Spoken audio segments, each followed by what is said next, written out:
በስመ አብ ወወልድ ወመንፈስ ቅዱስ አሐዱ አምላክ አሜን።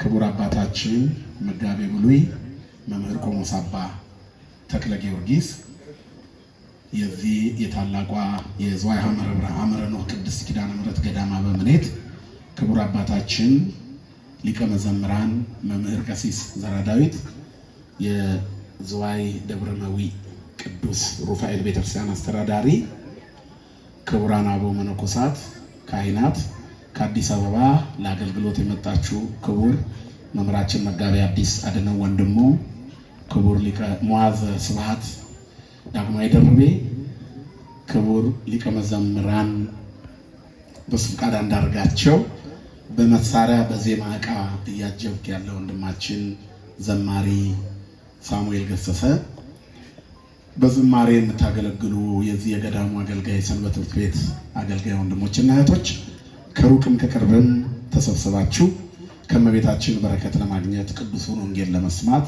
በአውደ ምሕረቱ በትህትና የተቀመጣችሁ አባቶች፣ እናቶች፣ ወንድሞች፣ እህቶች የንጽህና ምሳሌ ሕፃናት እስከ ሞት ድረስ መወደደን በመድኃኒተ ዓለም በኢየሱስ ክርስቶስ ፍጹም ሰላም እንደምን አመሻችሁ፣ እንደምን ዋላችሁ፣ እንደምን ቆያችሁ። ለባህሪው ሽረት ለመንግስቱ ምልፈት የሌለበት የዘመን ዘመናት ባለቤት የጨለማችን ብርሃን የሞታችን ትንሣኤና የትንሣኤያችን በኩር ከሞት ወደ ሕይወት ከርክሰት ወደ ቅድስና ያሸጋገረን የደከመ ጉልበታችንን በፍቅሩ ያደሰልን ዘወትር የሚራራልን አባት ድካማችንን አይቶ የሚረዳ እስራታችንን የሚፈታ ስብራታችንን የሚጠግን ፍቅሩ ከእናት ልጅ በላይ ውድ የሆነ መድኃኒተ ዓለም ኢየሱስ ክርስቶስ ስሙ ለዘላለም የተመሰገነ ይሁን።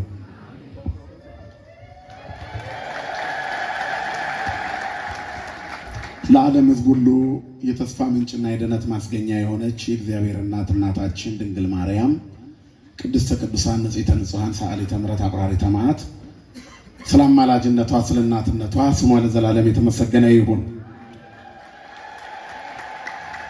መላእክት፣ ቅዱሳን፣ ጻድቃን፣ ሰማዕታት ሁሉ እንደየክብራቸውና እንደየሞገሳቸው ክብርና ምስጋና ይድረሳቸው። እንኳን ለእመቤታችን ለቅድስት ድንግል ማርያም የሰባቱ ኪዳናት ማኅተም ለሆነች የቃል ኪዳን ለተቀበለችበት ዕለት አደረሳችሁ። በደንብ ልልበሉና አመስግኑሽ። እግዚአብሔር ምስጋናችንን ይቀበልልን። እሺ፣ አሁን ስለመሸ ከመጽሐፍ ቅዱስ አንድ ጥቅስ አንስቼ ትንሽ እንነጋገራለን እንደ እግዚአብሔር ፈቃድ። ግን ከዛ በፊት በዚህ ሰዓት የገዳሙ አባቶች ሁሉም በዚህ ስለሚገኙ እዚህ የተዘጋጀው ጉባኤ እዚህ ካለው የገዳሙ አስተዳደር ጋር ከማኅበረ ካህናቱና ከገዳሙ የልማት ኮሚቴዎች፣ አሰሪ ኮሚቴዎች፣ የሰበካ ጉባኤ አባላት ጋር አንድ ላይ በጋራ ይሄ ጉባኤ ተዘጋጅቷል። ይሄ ጉባኤ ሲዘጋጅ ከአዲስ አበባ 3 ግለሰቦች በጣም በረከት ሊያሰጣቸው በሚችል ሁኔታ ልዩ የሆነ አስተዋጽኦ አድርገውልናል። አንደኛው ወንድማችን አቤል ይባላል። በግራና በቀኝ የምታዩት ሳውንድ ሲስተም ከከተማ ከአዲስ አበባ ወጥቶ አያውቅም። በተለይ በሰርግ ጊዜ በጣም የሚያዝ በመቶ ሺዎች የሚቆጠር ገቢ ለአንድ ቀን የሰርግ አገልግሎት የሚያስገባ ሞንታርቦ ነው። በጣም ግዙፍ የሆነ ሳውንድ ሲስተም ነው። 10 ሞንታርቦዎች ናቸው የመጡት። ማሽኑ ብቻውን በጣም በሚሊዮን ብር በሚቆጠር በውድ ዋጋ የተገዛ ነው። ወንድማችን አቤል የቤተክርስቲያናችን ልጅ በቦሌ ደብረሳሌም መድኃኔዓለም ካቴድራል በምናዘጋጅበት ጊዜ እንኳን ለዚያ ቤተክርስቲያን ብዙውን ጊዜ በነፃ አንዳንድ ጊዜ በግማሽ ዋጋ በአነስተኛ ዋጋ ይሰጠን ነበር። ይሄንን ዛሬ ደግሞ አገር ተሻግሮ 160 ኪሎ ሜትር ያደክባት ቤተክርስቲያን እኔ የተማርኩባት ከልጅነት ጀምሮ መወዳት ያሳደገችኝ መቅደስ ጉባኤ አዘጋጅ ብለው አባቶች አዘውኛል። ምንድነው እኔን የምታዘኝ? ሞንታርቦ እዛ መሄድ ግዴታ ነው ስለው አንተ ካዘዝከኝ አይደለም ዝዋይ የትም እንደው ሞያሌም ቢሆን ይሄዳል። ደግሞ 5 ሳንቲም አላስከፍልም። አንተን አሳድጋ ለኛ የሰጠችን ታቦትማ ይሄ ሲያንስባት ነው ብሎ ወንድማችን አቤል 2 ቴክኒሻኖችን በነፃ ያለምንም ክፍያ ቴክኒሻኖቹም ያለምንም ክፍያ እሱም ያለምንም ወጪ እንደዚሁ በነፃ ዛሬ ሊያገኝበት የሚችልበትን ገቢ በእነዚህ 3 ቀናት ውስጥ በነፃ ሰጥቶናልና እሱን እግዚአብሔር ያክብረልን። ከዛ በተረፈ በልዩ ልዩ አገልግሎት የምናውቃቸውና በብዙ በጎ አድራጎት የምናውቃቸው 2 ወንድሞቻችን ሀብታሙ የሚባል አንድ ወንድማችንና ልዑል የሚባል ሌላ ወንድማችን እኔ በጣም ወንድሞች የሆኑ እነዚህ 2 ወንድሞቼ ደግሞ ገብረ ሚካኤልና ጸጋ ብርሃን ይባላሉ። ቤተሰባቸውን ሕይወታቸውን እንዲባርክላቸው 2ቱ የሚጠበቅባቸው ማለት በብዙ አገልግሎት ውስጥ ቢሆኑም ለዚህ ጉባኤ የገንዘብ አስተዋጽኦ አድርገዋል።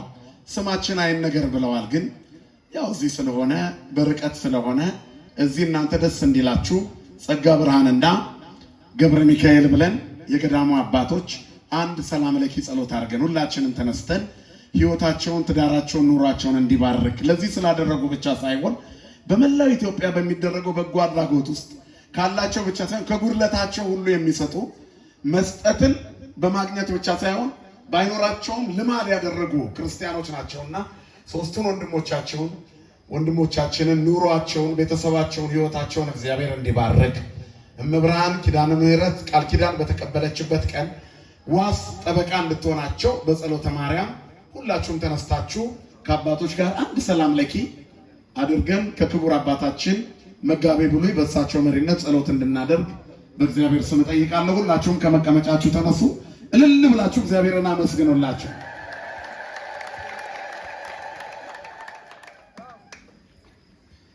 በስመ አብ ወወልድ ወመንፈስ ቅዱስ አሐዱ አምላክ በቅድስት ሥላሴ ዘአምልኮት ማኅፀን ከለከ ሰይጣን በቀነዛት የቅድስት ቤተክርስቲያን ትይእቲ ስሜ ማርያም ጽዮን ለዓለም ዓለም አክተከ እግዚኦም ሲወከፈ ከነዋርከከ እግዚኦም ተአምነከ ንገኒለከ እግዚኦም ትቀንለ ስምከ ቅዱስ ምስክለከ ዘለከ ይሰግድ ኩሉ ብርክ ወለከ ይትቀነይ ኩሉ ልሳን አንተ ውእቱ አምላከ አማልክት ወእግዚአ አጋዕዝት ወንጉሠ ነገሥት አምላከ አንተ ለኩሉ ዘሥጋ ወለኩሉ ዘነፍስ ወንጨውዐከ ከመ መሐረነ ቅዱስ ወልድከ እንዘ ይብል አንተ ሙሰሰው ትጼልዩ ከመ ዝህሉ ሰላም ለኪን ዘንሰግንለኪ ማርያም እምለን አስተዋቋች ማርያም ማኅፀነች ወንታናምች ያቀማዎች ማህበረነው ንግልባሪ ጸሎተ እግዝእትነ ማርያም ድንግል ወላዲተ አምላክ ተአብዮ ነፍሴ ለእግዚአብሔር ታስ የመንፈሴ በአምላኬ መድኃኔ እስመ ርኤመ ማላመቱን አሁን ዚስ ያስተወጽኒ ኩሉ ትውልድ እስመ ገብረ ሊተ ኃይለ አብያተ ወቅዱስ ሙሳ ኃይል ለትውልድ ለላይ ፈርጎ ገብረ ኃይለ በመዝራዕቱ ወዘሮም ለሊያብህ ሊናል በመርሶቶም ኃያላን እምናብርት የማአዩ የምታኑ አጽቆም በረከተ ለልባን ወፈርናው ምራቆ ብሎ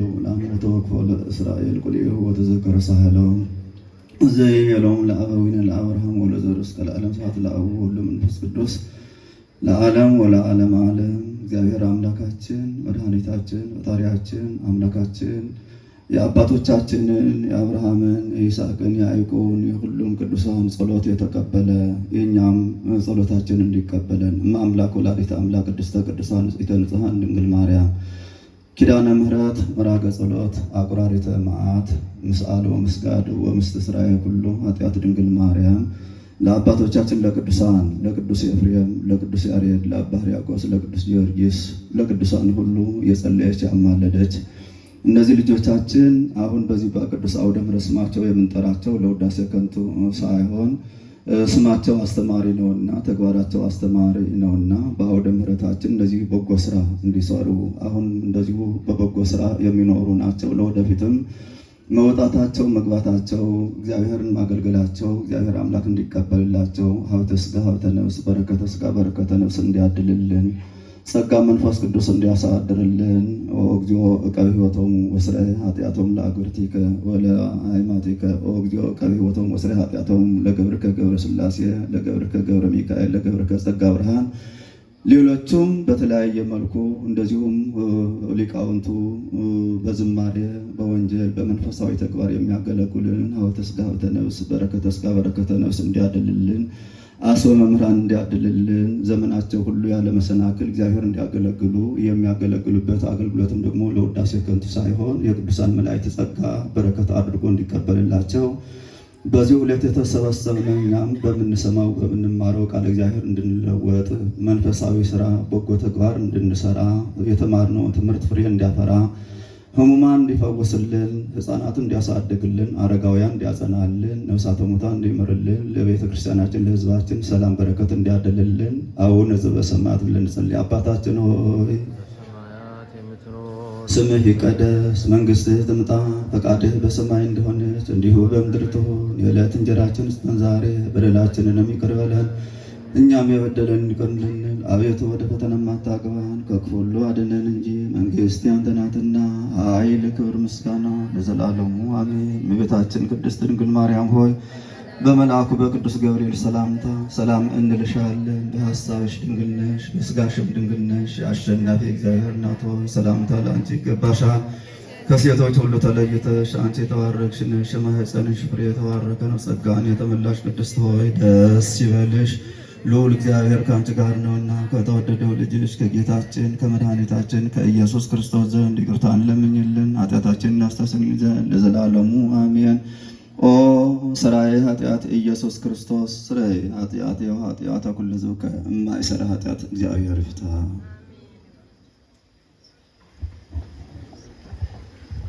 አረፍ አረፍ በሉ። ማን ይመስገን?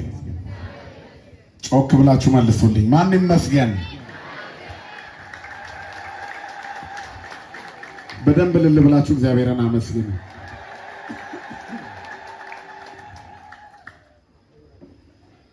አስተጻርር ማእከሌከ ማእከለ ብእሲት፣ ጠላትነትን ባንተና በሴቲቱ መካከል አደርጋለሁኝ።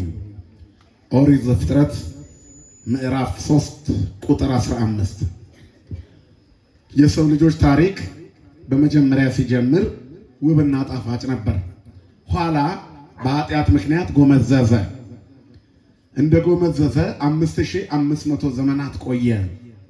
እንደገና ደግሞ በአዲስ መልክ በደም ስርየት ተገኘና በልዩ የሆነ ስጋዊ ምስጢር ሕይወታችን በአዲስ ኪዳን እንደገና ታጣፈጠ። ክብርና ምስጋና ለአምላካችን ለእግዚአብሔር ይሁን። የምንኖርበት ሕይወት የበረከት የጽድቅ የቅድስና እንዲሆን የተከፈለልን ዋጋ ከፍተኛ ነው። ክርስትና እኛ እንደምንኖረው ቀላል፣ እንደዚሁ ደግሞ እንደምንፈራውም ከባድ አይደለም። ሰዎች ሃይማኖትን በስሜታቸው ልክ ለክተው እነሱ ሲመቻቸው እግዚአብሔር ደስ የሚለው፣ እነሱ ደግሞ ሳይመቻቸው ሲቀር እግዚአብሔር የሚከፋው የሚመስላቸው መጽሐፍ ቅዱስን በልካቸው ያደረጉ ሰዎች በበዙበት ዘመን ሃይማኖተኛ ለመሆን መንፈሳዊ ግንዛቤ ያስፈልጋል። ያልበሰለ ሰው፣ በሃይማኖት ያልጠነከረ ሰው ይቸገራል። መንፈሳዊ ትምህርት ለሰው ልጆች ልብን ለማቅናት፣ ለትምህርት፣ ለተግሳጽ፣ ራስን ለመለወጥ የግድ ያስፈልገዋል። ሳይማሩ የእግዚአብሔር መሆን አይቻልም። እግዚአብሔር በአንድም በሌላም በልዩ ይባርካል። ግን የጥበብና የእውቀት መዝገብ የሆነውን እርሱን ያላወቁ ሰዎች መኖር አይችሉም። ስለዚህ እግዚአብሔርን ማወቅ የሰው ልጆች የቅድስና መንገዳቸው ነው። አዲስ ኪዳን ብዙ የወንጌል ማዕድ የተዘረጋበት ዘመን ነው። ምክንያቱም ዕውቀት በማጣት የተነሳ የጠፋ ትውልድ በዘመነ ኦሪት ይነገርለት ነበርና ብዙ ደሳስ የሚሉ ቀናቶችን አሳልፈን ሊሆን ይችላል። ነገር ግን አልረካንም ወይንም እንጸጸትበታለን። ሃይማኖቱ ስንሆን ግን የማንጸጸትበት ትክክለኛ ሕይወት ቢኖር ከእግዚአብሔር ጋር ያለ ማንነት ነው። የሰው ልጆች ለማግባት አስበው ትዳር ለመያዝ ጓግተው እግዚአብሔርን ለምነው ሱባኤ ከያዙለት በኋላ ወደ ትዳሩ ሲገቡ ለዚህ ሕይወት ነው ብለው ተማረው ያውቃሉ። ርቧቸው ብዙ ነገር አምሯቸው የሚፈልጉትን ነገር ካገኙ በኋላ ተጸይፈውት ያውቃሉ። የተመኘነው እጃችን ላይ ሲደርስ ተጸጽተን እናውቃለን። እግዚአብሔርን ስላመለክን ግን አንድም ቀን ተጸጽተን አናውቅ። እግዚአብሔርን ማምለክ ያጸናል። ስለዚህ ትልቁ ጽናት በደስታ የሚገኝበት ጸጸት የሌለበት ሕይወት የእግዚአብሔር መሆን ነው። እሱ የማይሰለች አባት ነው። ክብርና ምስጋና ለስሙ ይሁን። ትልቁ ጸጸት ደግሞ እሱን ያጣነው ቀን ነው። ብዙ ጊዜ የሰው ልጆች ችግር ከመልበስ ከመራቆት በፊት ስለ ልብስ አለማሰብ ነው ይላሉ አባቶቻችን። አሁን ለብሰናል፣ ምዕመናን ተሞግሰናል፣ በእልልታ ውስጥ ነው ያለነው። በዝማሬ ውስጥ ነው ያለነው። ደስ በሚል መንፈሳዊ ድባብ ውስጥ ነው እዚህ ግቢ ውስጥ ያለነው። እንደያዝነው እንሂድ። ስንወጣ እናውልቀው፣ ስንወጣ አንጣለው። የዘማሪነትን መንፈስ፣ የጸሎተኝነትን መንፈስ፣ የቅድስና መንፈስ፣ የይቅርታ የመረጋጋት ማንነት ይሄንን ሁሉ ይዘነው እንሂድ። ስንወጣ እዚህ ጥለነው ከሄድን ወይንም መንገድ ላይ ነፋስ መጥቶ ከወሰደብን ጥቅም የለውም። ክርስትና ትርፋማ ህይወት ነው፣ ኪሳራ ያለበት አይደለም። ያ የሚሆነው በጥንቃቄ ስንጠበቅ፣ በማስተዋል ስንጋረድ ነው። መጽሐፍ ጥንቃቄ ይጠብቃል፣ ማስተዋል ምን ያደርጋል ይላል? ይጋረዳል ይላል። የመጀመሪያው ሰው ግን በዚህ መንገድ አልሄደም ነበር። የዚህ ሁሉ መሰብሰብ ምክንያቱ አዲስ ኪዳን ይሁን እንጂ የአዲስ መነሻው ብሉይ ነው። የብሉይ መነሻው ደግሞ ሕገ ልቡና የመጀመሪያው ዘመን የሰው ልጆች እግዚአብሔር ባስቀመጣቸው መንገድ ውስጥ በማስተዋል መሄድ አለመቻላቸው ነው። የመጀመሪያው ትእዛዝ አታድርግ አድርግ የሚለው ቃል በትልቁ የኦሪት ትእዛዝ ውስጥ የሚመዘገብ አይደለም። ከአእምሮና ከህሊና ጋር የተያያዘ ስጦታ ያለበት ሕግ ነበረ። እግዚአብሔር የፍቅር አምላክ ነው። አስገድዶ አይገዛም። ምዕመናን እንደፈለግን እንድንሆን ይሻል። ነገር ግን በምንኖረው ኑሮ ልክ ደሞዛችንን ይሰጠናል። አንድ ሰው በድርጅቱ ሰራተኛ ከቀጠረ በኋላ ሲያሰራ ታታሪነቱን ያየውና በስራው ወገብ ላይ ከስራ ሊያባረረው ይችላል ሳይጨርሰው። ምክንያቱም ስራው ላይ ሲውል ካሾፈ፣ ካለመጠ፣ ካልቻለ፣ ከሰነፈ ሌላ ብርቱ ለመተካት ያባረራል። እግዚአብሔር በዚህ ምድር ላይ በዘመናችን እኩሌታ ባልተፈቀደልን ጊዜ አልፈልግህም ብሎ ገፍቶን አያውቅም። ክብርና ምስጋና ለስሙ ይሁን። ከነ ኃጢአታችን ተሸክሞናል። ያለፈው የሥጋ ዘመናችንን ቆጥረን ብናየው ከእግዚአብሔር ጋር ከኖርንበት ይልቅ ከሰይጣን ጋር የተፈራረምንበት ይበዛል። ከተስማማንበት ይልቅ ያመጽንበት ዘመን ይበዛል። ስለ ፍቅር ከተናገርንበት ይልቅ ጥላቻን የዘራንበት ዘመን ይበዛል። ሕይወት እንደ ካሴት ወደ ኋላ እየተጠነጠነ ቢሰማ የኛ ታሪክ ሻጋታ እንጂ ያማረ ታሪክ ብዙ የለንም። በዚህ ሁሉ ውስጥ ግን በማይዝል ትከሻው እግዚአብሔር ተሸክሞናል። ደጉ ሩሩሁ አባት፣ ገመና ፈሽ ሸፋኙ አባት፣ ክብርና ምስጋና ለስሙ የሆነ አባቶቻችን አምላክ ያለነው በእግዚአብሔር የቸርነቱ ትከሻ ላይ ነው እንጂ በእኛ ጽድቅና ቅድስና አይደለም። ኃጢአታችንን ስላልቆጠረ ይቅር ባይ ስለሆነ ገመናችን ስለተሸፈነ ቆመናል። ስለ ሰው ለማውራት የሚከፈተው አንደበታችን የኛን ብዙ ነገር ቢገልጥብን ኖሮ ስለ ሰው ባላወራን ነበር። ሰው መጀመሪያ ራሱን ካየ ስለ ሰው አያወራም። ነጽሩ ነፍሰክሙ፣ ሰውነታችሁን ተመልከቱ። ወአንጽሁ ነፍሰተክሙ፣ ውስጣችን ማየት ነው ትልቁ ማንነት። ስለ ሰው ከማውራት በፊት ራስን ማየት። የጓደኛ ውድቀት የኔና የናንተ ማንነት እኮ ነው። ራቁቱን የሆነ ሰው ካለ ልብስ የሸፈነው የኔና የናንተ ማንነት ነው። መንገድ ላይ ያለው ሰው አይምሮውን ስለሳታ አወለቀ እንጂ እኛም በድብቅ አውላልቀን ጸጋችንን ከጣልነው ቆይተናል ማለት ነው። አያችሁ። ስለዚህ በስጋችን ላይ በአዲስ ኪዳን አይታይ እንጂ የኦሪቱ ለምጽ ዛሬም በኃጢአታችን እኛ ቤት ውስጥ አለ። ማን ይፈውሰን? ማን ያድነን? ይቅር ባዩ እግዚአብሔር ይፈውሰን። ክብርና ምስጋና ለስሙ ይሁን። ስለዚህ ሰው ከጠላት ጋር ባለ ትግል ውስጥ ነው በክርስትና የሚኖረው። ክርስትና መዘናጋት አይፈልግም። ኪዳኑ ጽኑ፣ ተልእኮ ከባድ፣ ጉዞ ረጅምና በብዙ መልኩ ፈተና ያለበት ስለሆነ በዝንጋታ የምንመለከተውና ያለ ትጥቅ የምንሰለፍበት አይደለም። ትጥቅ ያስፈልጋል። ስለዚህ በዚህ ትጥቅ ውስጥ መኖር ግዴታ ነው። ካለበለዚያ እንደ መጀመሪያው ሰው ተመልሰን የማንሆንበት ምክንያት ምንም የለም። ማዳኑ የተሰጠን ቢሆንም አንፈልግም ካል ጸጋው ከኛ ከራቀ ሲኦልና ገሃነም ነገ ይጠብቁናል። የሰው ልጆች ግን የተፈጠረላቸው ገሃነም ሳይሆን መንግስተ ሰማያት ነው። ዓለም በተፈጠረ ጊዜ እግዚአብሔር ሰውን ሲሰራ ሰው በመጨረሻ ዘመን የሚገባበትን መንግስቱንና ክብሩን አዘጋጅቶለታል። ሰይጣን በበደለ ጊዜ ደግሞ ገሃነመ እሳት አዘጋጅቶለታል። በመጨረሻ ዘመን እግዚአብሔር ይመጣል። ምርቱን ከገለባ ሊለይ መንሹ አያዳላም። ሲያበጥር በስህተት ገለባ ላይ የሚወድቅ ስንዴ የለም። ሲያበጥር ወደ ስንዴ የሚሄድ አንድ ጥብቅ ገለባ ወይ እንክርዳድ የለችም። እንክርዳድና ስንዴ ለይቶ ማበጠር የሚችል ባለመንሹ ይመጣል ጌታ። ያበጥራል በትክክል። ወይኔ የት ይሆን የኔ ቦታ? ያንቺ ቦታ የት ነው እህቴ? ወደ ገለባው ሄደሽ ወደ እሳት ትቃጠያለሽ። እንክርዳድ ወደ ትነዳለ ወንድሜ፣ ወይ ስንዴ ነኝ የትኛው ነኝ እኔ? መድኃኔዓለም ፍጻሜያችንን ያሳምርልን። መንሹ በእጁ ነው። ምርቱን ከገለባ ይለያል፣ ስንዴውን ከእንክርዳድ ይለያል። እንክርዳዱን ወደሚቃጠል እሳት ይወረውረዋል፣ ስንዴውን በጎተራ ያከማቻል። የመከማቻ ጎተራችን መንግሥተ ሰማያት ነው። ኖ እናንተ የአባቴ ብሩካን ዓለም ሳይፈጠር ዓለም ከተፈጠረ ጀምሮ ወደ ተዘጋጀላችሁ ወደ ዘላለም ደስታ መንግሥቱንና ጽድቁን ውረሱ፣ ክብሩን ውረሱ ብሎ ያስገባቸዋል። የበደሉንስ ያልተመረጡትንስ ምን ይላችኋል?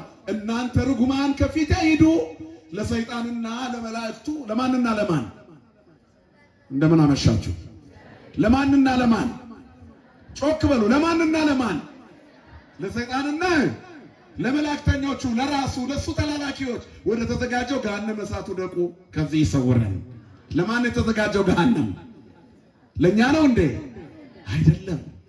እኛ ግን ስናጠፋ የሰይጣን ተባባሪዎች ስለምንሆን የሱ ተላላኪዎች ሆነን ገሃነም እንገባለን። አያችሁ። ስለዚህ በዚህ ዓለም ላይ ሰይጣንን እምቢ እግዚአብሔርን እሺ ማለት ግድ ይላል። ኦሆ በልዎ ለእግዚአብሔር ወእንበየ በልዎ ለሰይጣን ቅረቡ አበ እግዚአብሔር ወይ ቀርበክሙ አለ ያዕቆብ። እግዚአብሔርን እሺ በሉት፣ ሰይጣንን እምቢ በሉት።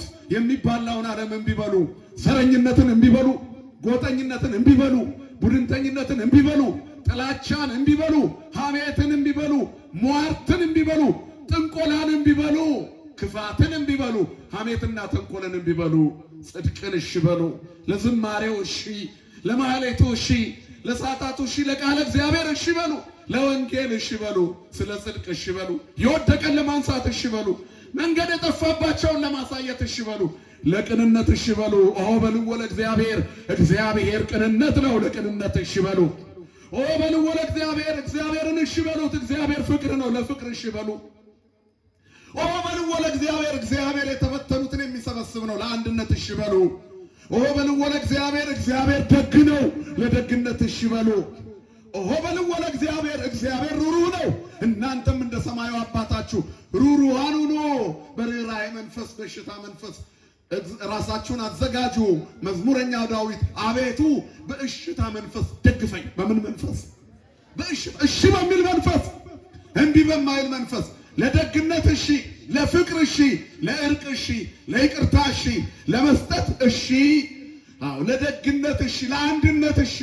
እሺ እግዚአብሔር እሺ ያስብለን ሁላችንንም።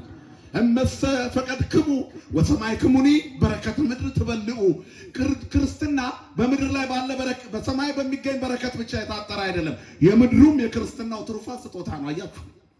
ህሱ መንግስቶ ወጽድቆ ወዝሰ ኩሎ ይትፌሰክ ለክሙ። መጀመሪያ ግን ጽድቁንና መንግስቱን ፈልጉ፣ ሌላው ትርፍ ነው እንጂ ትርፉም የእግዚአብሔር ስጦታ ነው። በምድር ተደላድሎ ለመኖር እግዚአብሔር ያስፈልጋል አያስፈልግም? ያስፈልጋል። ኃጢአት ሳይሰሩ በቅድስና ለመኖር፣ በደግነት ለመኖር፣ ጥሩ ስራ አግኝቶ ለመኖር፣ ጥሩ በረከት ለመሰብሰብ እግዚአብሔር ያስፈልጋል። ነጋዴው ወረቱን በትክክል እንዲያገኝ፣ ጸላይ ሰናያት እንዳይነጥቅበት፣ የላቡ ዋጋ መሬት ላይ ፈሶ እንዳይቀርበት፣ ለፍቶ አመድ አፋሽ እንዳይሆን ማን ያስፈልገዋል? እግዚአብሔር ያስፈልገዋል። እንዲህ ባይሆን ኖሮ ሲሳየነ ዘለለ ዕለትን አንልም ነበር። የዕለት እንጀራችንን ስጠን። የምድሩ ስጦታ ግን የዕለት እንጀራ ነው። እግዚአብሔር ለምን የዕለት እንጀራ አለው? ይትበሉ ለጌሰን ብሎ ባስተማረበት የዕለቱን እንጠይቀዋለን። አያችሁ። ስለ ነጋችንስ ነገ ለራሱ ይጨነቃል። የኛ ነገ እርሱ ነው፣ መንግስቱን ያወርሰናል። ክብርና ምስጋና ለስሙ ይሁን አባቶቻችን አምላክ። ስለዚህ ለማን እሺ ማለት ያስፈልጋል? ለእግዚአብሔር እሺ። የመጀመሪያው ሰው የወደቀው ለማን እሺ ብሎ ነው? ለሰይጣን እሺ ብሎ። እግዚአብሔር አዳምን ፈጠረው፣ በገነት አኖረው። የሲሳይ የውበት የደስታ በዓት በሆነች በገነት፣ ደስታ በበዛባት በገነት፣ ምስጋና ብቻ ባለባት በገነት አዳም የሚኖረው ህይወት የደስታ ነበረ። ገነትን ቢያርሳት ቢያበጃት እንኳን ለደስታው ነው፣ ድካም ያለበት ስራ አይደለም። ቢበላ ርቦት አይደለም፣ እንዲሁ የእግዚአብሔርን ስራ ለማድነቅ ነው፣ እጹብ እጹብ ለማለት። ከገነት ፍሬ ትበላለህ አለው። ረሃብ ግን የለበትም። ረሃብ የጥንተ አብሶ ውጤት ነው፣ የውድቀት ውጤት ነው። አያችሁ። ላብ ማላብ፣ መድከም፣ መዛል ከኃጢአት በኋላ የመጣ ውድቀት ነው። ያ ብቻም አይደለም፣ ለአራዊቱ ሁሉ ስም ያወጣው አዳም ነበር። አራዊቱ አይበላሉም ነበረ። የሰው ኃጢአት ወደ አራዊቱ ተጋብቶ አራዊቱ ራሳቸው እርስ በራስ የሚበላሉ፣ ሰውንም ካገኙ የሚበሉት ሆኑ። አዳምን ስም አውጣልኝ ብለው የመጡ እንደ አንበሳና እንደ ነብር በኋላ ቢያገኙት ቦጫጭቀው የሚበሉት ሆኑ። ሰው ራሱን አግልሎ ከእንስሳ ርቆ መኖር ጀመረ። ያ የአዳማዊ ጠባይ ርዝራሽ በክርስቶስ ተፍቆ ያለቀ ቢሆንም ምልክት ሆነው ግን አባቶች የኖሩበትን ዘመን ለማስታወስ ዛሬ ነብር እያየ በፊቱ ባዶውን የሚቆም ሰው አለ? ንገሩኝ እስኪ። የለም። እንዲህ አልነበረም። ሳርና ቅጠል ፍራፍሬ ብቻ የሚበሉ ነበሩ አራዊት ሁሉ ይላል ዮሐንስ አፈወርቅ። ኋላስ አራዊት ሆኑ። አያችሁ፣ የዱሮቹም የቤቶቹም በጎ ባህሪ በጎ ጠባይ የነበራቸው ነበሩ። አያችሁ፣ ከኃጢአት በኋላ የመጣ ማንነት አዳማዊ ጠባይ ከሰዎች አልፎ እንስሳትን ሁሉ የሚረብሹ አደረጋቸው። መድኃኔ ዓለም ሰዋዊ ማንነት ለሁላችንም ቢያድለን። ከገነት ዛፎች ሁሉ ትበላለህ፣ ርቦ አይደለም ለእርካታ። ነገር ግን አንዷን በለስ አትበላም። ይሄ እግዚአብሔር ለምን በለሲቱን ለአዳም ከለከለው? አባቶቻችን እግዚአብሔር አዳም ለሱ ያለውን ፍቅር እንዲገልጥ ምልክት አድርጎ ሰጠው ይላል። በለሲቱ ለዚህ ነው የተፈጠረችው። ሌላ የተለየ ነገር የለባትም ነበር። ሁሉን ሰጥቶ እግዚአብሔር ያችን እሱን እንዲያስታውስበት አደረገ። የእግዚአብሔር ወዳጅ ለመሆን ሁለት ነገር ያስፈልጋል። የእግዚአብሔርን ትእዛዝ መቀበል፣ ከዛስ መጠበቅ። መጽሐፍ ምን ይላል? ትእዛዜ በእርሱ ዘንድ ያለች የሚጠብቃት እርሱ የኔ ወዳጅ ነው ይላል። ምዕመናን፣ እኛ የእግዚአብሔር ወዳጆች ነን። ትእዛዝ የተሰጠን ስንጠብቃት ወዳጆች ነን። የእግዚአብሔርን ትእዛዝ ማሰብ ከዚያ መጠበቅ የወዳጅነት ምልክት ነው። ባልንጀራህን እንደራስህ ውደድ ይላል። ጥላቻ የተሞላው ሰው ሆኖ ሊኮሰኩስ ይችላል። ከሱ የተነሳ ሳይሆን ከክርስቶስ የተነሳ ውደደው ይላል መጽሐፍ። ቤተ ክርስቲያን ጠላትህን ውደድ የሚል ትምህርት የምታስተምር ናት። ግን ወዳጆቻችንን እንኳን መውደድ አቅቶን ዛሬም በሞት አገልግሎት ውስጥ መላለስ ውስጥ አለን። መድኃኔዓለም ሕይወት ይሆነን ለሁላችንም። ስለዚህ እግዚአብሔር በእኛ በሕይወታችን በጎ ነገር እንዲያደርግ ሁሌ ታዛዥነት ያስፈልጋል። አዳም ያችን ነገር ማድረግ ስላልቻለ በለሲቱን ቀጠፋት። ለእንስሳት ስም ያወጣ የነበረው አዳም የመጨረሻዋ ባለስም ስትመጣ ሰይጣን ተሳፍሮባት የመጣች ስጋ ከይሲ ክፉ ነበረች። የምድር አውሬ በልቧ የምትሳበና የተረገመች በእሷ ላይ አድሮ መጣ። በስጋ ከይሲ ተሰውሮ መጣ ሰይጣን። ወድቆ የነበረው መልአክ ወድቄ አልቀርም ብሎ እግዚአብሔርን የሚመስለውን ሰው ወደ ታች ሊጥለውና ሊረግጠው እኔ ከጠፋው አብሬ ልጥፋ ብሎ ዛሬ በርካታ ሰዎች አሉ፣ አጥፍቶ ጠፊዎች በዓለም ላይ ፈንጅ ታጥቀው ሄደው ፈንድተው አብረው ያፈነዳሉ። አጥፍቶ የሚጠፉ ሰይጣን አጥፍቶ ጠፊ ነው። የመጨረሻ መግቢያውን ያውቀዋል። ገሃነመ እሳት ነው። ይቅርታ ቢጠይቅ ኖሮ እግዚአብሔር ሩህሩህ አምላክ ነው። በአዳምና በሰይጣን በዲያብሎስ መካከል ያለው ልዩነት አዳም ይቅርታ ጠየቀ፣ እግዚአብሔር ካሰው መለሰው። ዲያብሎስ ግን በደለ፣ ይቅርታ አልጠየቀም፣ ወድቆ ቀረ። ወድቆ ከመቅረት መድኃኔዓለም ይሰውራል። ስለዚህ ያ የበደለው ሰው ያጠፋው ሰው በለሲቱን ስላኘከ በእባብ ተሰውሮ መጥቶ የጣለውን ሰይጣን ስለሰማ ሰው ወደቀ። ሰው የወደቀው ስላልታዘዘ ነው ወይስ ስላላመነ ነው? ንገሩኝ እስቲ። ስላልታዘዘ የምትሉ አጨብጭቡ።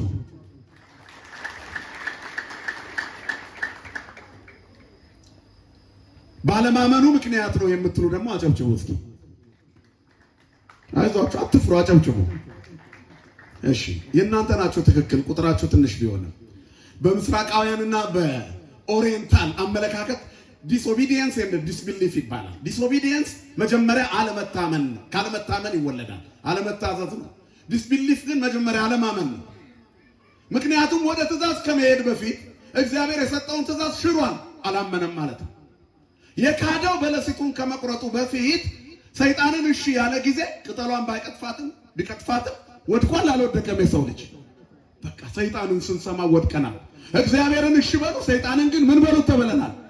ሰው ከሰይጣን ጋር ቆሞ ያወራ ቀን ወድቋል ማለት ነው። አያችሁ፣ ያየ የተመኘ አመነዘረ የሚለው ቀላል አይምሰላችሁ። ስለዚህ የኃጢአት መነሻዋ ምኞት ብቻ አይደለችም፣ ጽንሰ ሐሳብ ነው ይላሉ አባቶቻችን። መጀመሪያ ጽንሰ ሐሳብ አለ፣ ከዛ ምኞት አለ፣ ከዛ ዝሙት አለ ማለት ነው። ሐሳቡ ሳይኖር ምኞቱ አይመጣም። እግዚአብሔር ኃጢአትን ከነስሩ ነቅሎ ከውስጣችን ያስወግድልን። የኃጢአትን ሐሳቡ ከገባ በኋላ ወደ ምኞት ያድጋል። ስለዚህ መብላትን ያሰበ የሰው ልጅ ዲያብሎስ መጥቶ የጠየቃቸው አንድ ጥያቄ ነው። እግዚአብሔር ምን ከለከላችሁ ብሎ ከተከለከሉት ጀመረ። ከተሰጣቸው ቢጀምር ኖሮ ሰይጣን ይረፍድበት ነበር። ሁልጊዜ ቸርነቱን አስቡት ይላሉ አባቶቻችን። አባ ብሾ የሚባሉ ጻድቅ አባት ነበሩ። አንገታቸው ላይ ገመድ አስረው ይጸልያሉ እንቅልፍ እንዳይጥላቸው። ዲያብሎስ ይመጣና ብፁዕ አባ ይላቸዋል። ኧረ እኔ ደካማ ነኝ ይላሉ። የማልጠቅም ባሪያ ነኝ፣ የማልሆን ነኝ። አባቶቻችን ትሑታን እኮ ናቸው። ክብርና ምስጋና ለአምላካችን ይሁን አባቶችን ለሰጠ። ስለዚህ እኒህ ደጋግ አባቶቻችን በዚህ ሁኔታ ነው ሰይጣንን የሰበሩት። ሰይጣን መስፈሪያ ትህትና ነው። ይገርማችሁ መጽሐፈ መነኮሳት ከእግዚአብሔር ጋር መገናኘት የምትፈልግ ከሆነ ወደ እግዚአብሔር ሀገር ሂድ፣ ወደ ትህትና። ትህትና የእግዚአብሔር ሀገር ናት። ዓለም የወደቀችው በትዕቢት ነው። የሰባት ክርስቲያን ዘር ነኝ የሚል አለ አይደል? ትልልቆቹን ሚዲያ ላይ ተመልከቷቸው። በጣም ትልልቅ የሃይማኖት ሰዎች የሚያስቸግሩት በትዕቢት ነው። ተሳስተው እንኳን አጠፋው ብሎ መናገር ሞት ይመስላቸዋል። ሰይጣን መጀመሪያ ልብ በትዕቢት ድፍን አድርጎ የራስ ደቀ መዝሙር ያደርጋል። በጣም ትሑታን ስትሆኑ ትሰብሩታላችሁ።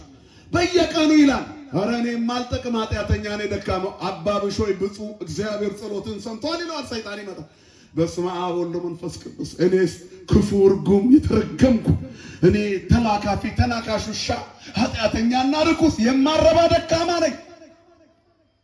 ሰይጣን እየተመላለሰ አባ ብሾይ እየሰገደ እየጸለየ አንድ ቀን እኔ የማልጠቅም ባሪያ ነኝ ብሎ ሲናገር እንደ እሳት ገረፈው ይላል ዲያብሎስን። ንግግሩ የትህትናው ንግግር አሸነፍከኝ እያለ መቀመቃት ወረደ ይላል። ክብርና ምስጋና ለአምላካችን ይሁን።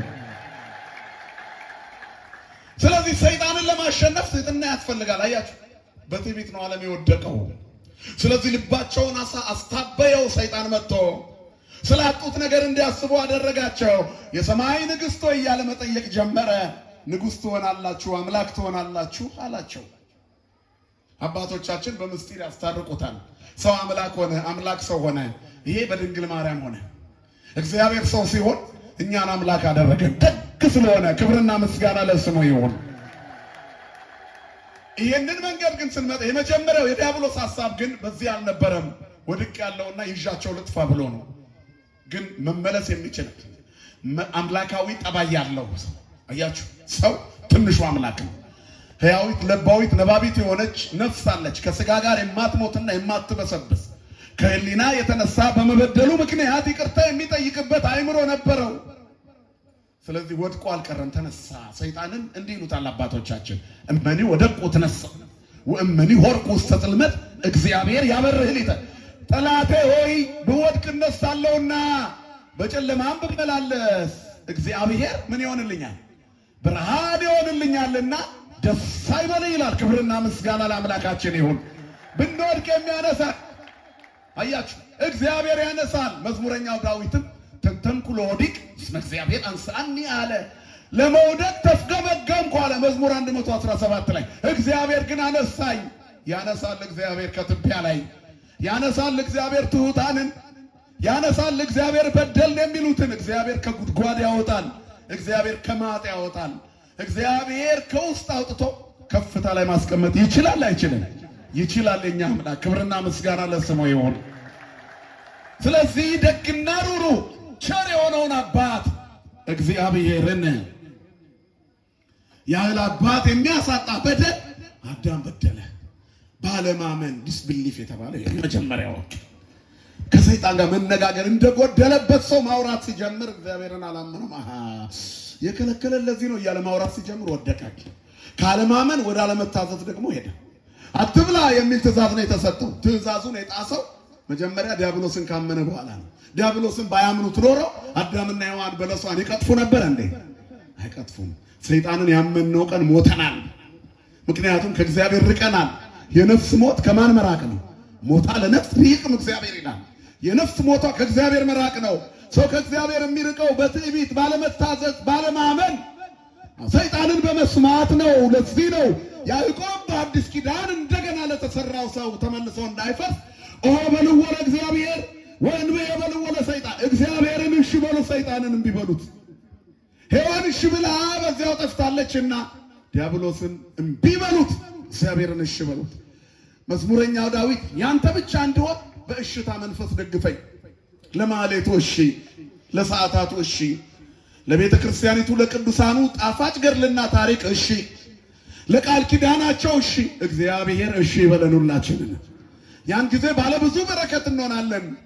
ስለዚህ ሄደ፣ የዲያብሎስን ድምፅ ሰማ፣ በለስ በላ፣ ተራቆተ። ሲረፍድ መንቃት ያሳዝናል።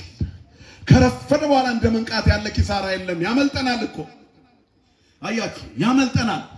ትልቁ ኪሳራ ይሄ ነው፣ ከረፈደ በኋላ መንቃት። አንዳንድ ጊዜ ሌሊት ወደ ቤተ ክርስቲያን እሄዳለሁ ብለን እንገባለን፣ እንተኛለን። ከዛም በኋላ እኛ ልንነሳ ያሰብነው 10 ሰዓት ላይ ነው። ሰይጣኑ 9 ሰዓት ላይ ይቀሰቅሰናል፣ ወይ 9 ተኩል ላይ። ከ30 ደቂቃ በኋላ አነቃለሁ ብለህ ትተኛለህ። 4 ሰዓት ላይ ያነቃሃል። ረፍዷል አልረፈደም? ቅዳሴው አምልጦናል አላመለጠንም? ቁርባኑ አምልጦናል አላመለጠንም? ሲረፍድ ከመንቃት መድኃኔዓለም ይሰውረን። አታርፍዱ ምዕመናን። በጊዜ መብራታቸውን የያዙት አረፈዱ። በሩ ከተዘጋ በኋላ መብራት ይዞ ቢመጡ፣ ጋዝ ይዞ ቢመጡ፣ ዘይት ይዞ ቢመጡ ምን ጥቅም አለው? በሩ ተዘግቷል። ንፋስ አውለብልቦ ይጨርስባችኋል። ያረፈደ ባለስነ ምግባር አትሁኑ። ከሞት በኋላ ሕይወት አለ የምንለው ለእግዚአብሔር ለተዘጋጀ ሰው ነው። በምድር ላይ ባለ ዝግጅት እግዚአብሔርን ለመሰለ ነው። ይሄ ምድር ለጊዜው የምንታይበት እንጂ የሚያኖረን ዓለም አይደለም። ያለንበት ዓለም የውሸት ነው፣ መኖር ውሸት ነው። ከሞት በኋላ ያለው ነው እውነት። የኛ ማንነት እውነት ተሻግሮ መኖር ነው። እኛ ክርስቲያኖች ተሻግረን ነው የምንኖረው። ሌላ ሀገር አለን። ወለነሰ ዘውስተ ሰማያት ሀገርነ። የኛ ሀገራችን ቤት ነው ወገኖቼ፣ በሰማይ ነው። በዚያ ርስት አለን። አምላካችን እግዚአብሔር ያዘጋጀልን። ክብርና ምስጋና ለስሙ ይሁን።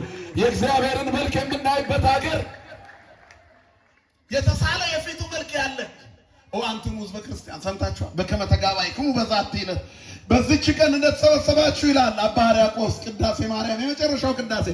ክብርት በሆነች በኢየሩሳሌም ነፃ በምታወጣ በደብረ ጽዮን ይሰብስባችሁ። በደብረ ከማሁ ያስተጋብእክሙ በደብረ ጽዮን ቅድስት ወበኢየሩሳሌም አጋዚት እንተ በሰማያት፣ በሰማይ ያለች ነፃ በምታወጣ ይሰብስባችሁ። አያችሁ፣ ተሻግረን ነው የምንኖረው። የካህናት ማደሪያ ማህበር ወዳለበት ያግባችሁ። ያስተማሩ የሐዋርያት ማህበር፣ ድል የነሱ የሰማዕታት ማህበር፣ የተሾሙ የመነኮሳት ማህበር ወዳለበት ምን ያርጋችሁ? ያስገባችሁ። የእሳት ድንኳን ወደ ተተከለበት ያስገባችሁ። እግዚአብሔር ወደዚያ ያስገባን ሁላችንን። እነሆ ይላል የተሳለ የፊቱ መልክ በዚያ አለ። ወየ ሀሎ መልክዐ ገጹ ስሁል፣ የተዋበ የተሳለ የልጁ መልክ፣ የፊቱ መልክ፣ የመድኃኔዓለም መልክ፣ እኛ የተሰራንበት የክርስቶስ መልክ በዚያ አለ። በዚያ ሄደን ፊቱን እናንጸባርቃለን። በዚያ የእሳት ድንኳን ወደ ተተከለበት ገብተን እንደ ፀሐይ እናበራለን። ጻድቃን ይላል መጽሐፍ በአባታቸው መንግስት እንደ ፀሐይ ያበራሉ ይላል። አያችሁ፣ አሜሃ ይበርኡ ጻድቃን በመንግስተ አብሆሙ፣ በአባታቸው መንግስት እንደ ፀሐይ ያበራሉ። እኛንን ክብርና ምስጋና ለስሙ ይሁን። በሰማይ የምናበራ የተሳለ የፊቱን መልክ የምናይ እሺ ስንል ለእግዚአብሔር። ስለዚህ ይሄ ከረፈደ ላልነቃ ይሄ በረከት አለለት። አዳም ከረፈደ ነቃ። በለሱን ካላመጠ በኋላ ሲያይ ጸጋው ተገፎ ራቁቱን ነው። አይኑ የተገለጠው ለገመና ነው። መጀመሪያ የነበረው የጽድቅ አይን ነው። የኃጢአት ዕውቀት ወደ ውስጡ ገባ ይላሉ አባቶቻችን። ከዚያ በኋላ ምን ጥቅም አለው? ትክክለኛውን ዕውቀት አጣ ነብዩ። ከዘመናት በኋላ እግዚአብሔር እንዲህ ይላል፣ ሕዝቤ ዕውቀት ከማጣት የተነሳ ምን ሆነ ይላል? ጠፋ። መድኃኔዓለም ከጥፋት ይሰውረን። እንደምን አመሻችሁ። ጠፋ ይላል። አያችሁ፣ አዳም ጠፋ። አሁን ራቁቱን ነው። ደነገጠ። ባልና ሚስቱ ተያዩ፣ ተፋፈሩ። መጀመሪያ ግን አይተፋፈሩም ነበር። የኃጢአት ዕውቀት ወደ ውስጣቸው አልገባም። የጸጋ መገፈፍ የለም፣ ረድኤት ማጣት የለም። ቅጠላ ገለደሙ አብረው ቆዩ። እግዚአብሔርም በሰኮና ብእሲ ዳናውን እያሰማ አይቴ ሃሎ ከአዳም በሰዎች የኮቴ ድምፅ ፍለጋ መጣ። ምኑ በኮሌ የሆነ አምላክ ሮጠው ዛፍ ስር ተደበቁ። ከእግዚአብሔር መደበቅ ይቻላል? ንገሩኝ እስቲ። አያችሁ፣ ይሄ ነው ትልቁ ዮናሳዊ ሽሽት ይሉታል የአዳምን መደበቅ። የዮናስን ሽሽት ደግሞ አዳማዊ ሽሽት ይሉታል። የግንዛቤ ማለት ሰው በኃጢአት ሲወድቅ ስለ እግዚአብሔር ያለው ግንዛቤ አብሮት ይወድቃል። ሰው ከእግዚአብሔር እቅፍ ሲወጣ የነበረው ጸጋ ይገፈፋል። ይሄንን በምን ታውቃላችሁ? ለኛ እኮ ቀላል ነው። እዚህ መድረክ ላይ የነበሩ ድምፀ ነጎድጓድ መምህራን ሰባኪያን የዛ ቤት ሲሄዱ አልቀጠለም ድምጻቸው። ያ ኦሪትና ሐዲስን ብሉይና ሐዲስን የሚያመሰጥረው አንደበት ድርቅ አለ። ከእግዚአብሔር ስንወጣ ከጸጋውም እንወጣለን። አያችሁ፣ ስብከት በእውቀት አይደለም የሚባለው ለዚህ ነው። እውቀቱ መንፈሳዊ ስጦታና ጸጋ ነው። ሰው እውቀት አጣ ሲባል እግዚአብሔርን ማወቅ ነው። ካልኩሌሽን አይደለም ሃይማኖት። ይሁንልኝ ይደረግልኝ ብሎ መቀበል ነው ሃይማኖት። ሰጥይቅ ቲቲ ለዘይሴፋዋ ለድርድር የማይቀርብ ተስፋ ስለምናደርገው ነገር የሚያስረግጥ የማናየውን የሚያስረዳ ነው ሃይማኖት። ስለዚህ በእውቀት አይን በመንፈሳዊ አይን ስናይ እግዚአብሔርን እናውቃለን። እግዚአብሔርን ስናውቅ ምስጢራትን እናብራራለን።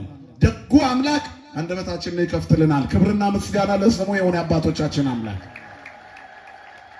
ስለዚህ ከእግዚአብሔር ጋር መኖር ባለ ርስት ያደርጋል። እግዚአብሔርን ማጣት ያራቁታል።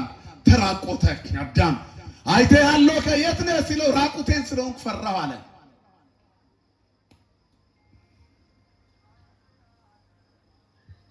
ከዚያ በኋላ ያለው የአዳም ሕይወት ያሳዝናል። ማን ነገረ ራቁትህን መሆኑን? አትብላ አላልኩም ነበር እንደ ከበለሲቱ? ምን ነው ያስቀመጥኩ የሃይማኖት ቦታ ላይ አልገኛልክ? የመጀመሪያው ሃይማኖት ይሄ ነው። መንገድ ይባላል። ፍኖተ እግዚአብሔር። እግዚአብሔር ሰውን ለማግኘት ያደረገው የፍለጋ ጉዞ ነው ሃይማኖት። መታመን ያቃተውን ሰው የጠፋ ብሎ ፍለጋ መጣ። የጠፋውን መፈለግ ነው ሃይማኖት። የሰው ልጅ የጠፋውን ሊያድንና ሊፈልግ መጥቷልና ይላል ዘኬዎስ ቤት ውስጥ የኛ ጌታ። ስለዚህ እግዚአብሔር የተገለጠው የጠፋውን ሊፈልግ ነው። አንቺን ሊፈልግሽ ነው። አንተን ሊፈልግ ነው። የት ነው ያለኸው? የት ነው ያለሽው? መድኃኔዓለም ከቤቱ አያውጣኑላችንም። ከዚህ በኋላ ያለው ታሪክ ሰፊ ነው እንደምታውቁት ነው። ግን በመጨረሻ አዳም ራቁቱን ቢሆንም ተደበቀ። ግን አሸርጦ ነበር። ቢያሸርጥም ህሊናውን አላረካም። የምድር ልብስ የሰማዩን ጸጋ ሊተካከለው አይችልም ሲለን ነው። አያችሁ፣ አገልድሞ ነበር ቅጠል፣ ህሊናውን ግን አላረካውም። ምክንያቱም ባስቀመጠው ቦታ እግዚአብሔር አላገኘውም። ቅድሞ ወንድማችን ለብሶ ሲታይ ሰው ሁሉ ቢመቸው ነው አትበሉ፣ ውስጡ ብዙ ቁስል አለ ነው መልእክቱ። አይደለም እንዴ? እንጂማ ከታየ ስለ ስጋ ካየ አረ ሰው ይከብር በእንተ ልብሱ እኮ ነው እሱ መልእክት ለስጋ ሞገሱ። ለስጋ ልብስ ሞገስ ነው። ግን ስጋ ብቻ ቢደራረብ ምን ጥቅም አለው? ስንት የጨፈገገ ፊት አለ ውስጡ። ሰው በጥርሱ የሸፈነው መከራ ብዙ ነው። ጓዳችን ውስጥ ያለው ብዙ ነው። ውታው ብዙ ነው። ለእግዚአብሔር ያለን ጥያቄ ብዙ ነው። መድኃኔዓለም ይስማን ሁላችንን። ውስጡ ያልተንጫጫበት የለም በዚህ ምድር ላይ። ውስጡ ያልተንኮሻኮሸበት የለም። ውስጡ ያልተዛነፈበት የለም። ውስጡ ያልተረበሸበት የለም። የትዳሩ ጉዳይን ያስጨንቀው ወጣትነቱ የት ነው የሚሄደው ብሎ መንገድ የጠፋበት፣ ልክ ምራቅ ሲውጥና ኑሮ ሲጀምር ደግሞ ህይወቱ ስብስብ የሆነበት ብዙ ነው። መድኃኔዓለም ችግሮቻችንን ይፍታልን። እግዚአብሔር ግን ለችግሮቻችን ሁሉ ቁልፍ አለው። እግዚአብሔር የማይፈታው ችግር የለም። መካኒኩ በሩን ሰርቶ ሲጨርስ ያለ ቁልፍ ይተወዋል? ንገሩኝ እስኪ። አይተወውም። ምክንያቱም የመጨረሻው የበሩን መቆለፊያ ቁልፍ ይዞት ነው። የኛ የሰራን ሰሪያችን ማን ነው? እግዚአብሔር ነው። ግን ራሳችንን በሰሪው እጅ ያለ ሸክላ እናድርግ። እሱ የተቀጠቀጠ ሸምበቆን አይሰብርም ይላል አዲስ ኪዳን። የሚጤሰውን ጧፍ አያጠፋም። እግዚአብሔር ገመና ሸፋኝ ነው ሲለን እኮ ነው። ተስፋ ያለው ትምህርት እኮ ነው። የተቀጠቀጠ ሸምበቆ አይሰብርም ማለት።